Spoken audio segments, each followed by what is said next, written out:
स्थानिक स्वराज्य संस्थांच्या निवडणुकीसाठी आता संघ दक्ष झालाय। भाजप प्रदेश कार्यालयात भाजप आणि संघाच्या महत्त्वाच्या नेत्यांची ही बैठक आहे। मुंबई, विदर्भ, पश्चिम महाराष्ट्र, कोकण आणि मराठवाड्यातील भाजपचे प्रमुख आमदार बैठकीत उपस्थित आहेत। थोड्याच वेळात भाजप प्रदेश कार्यालयात या बैठकीला सुरुवात होईल।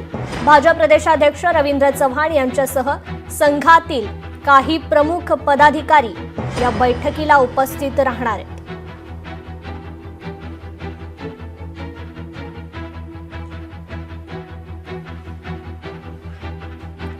तर आगामी निवडणुकीसाठी आता संघ दक्ष झाल्याचं पाहायला मिळतंय। भाजप आणि संघाच्या नेत्यांची आज महत्त्वपूर्ण बैठक आहे। भाजप प्रदेश कार्यालयात या बैठकीचं आयोजन करण्यात आलेलं आहे। अगदी थोड्याच वेळात या बैठकीला सुरुवात होईल। तर भाजप आणि संघाच्या नेत्यांची ही आजची बैठक असणार आहे। लोकशाही मराठी ऐका, पहा, जागरूक रहा।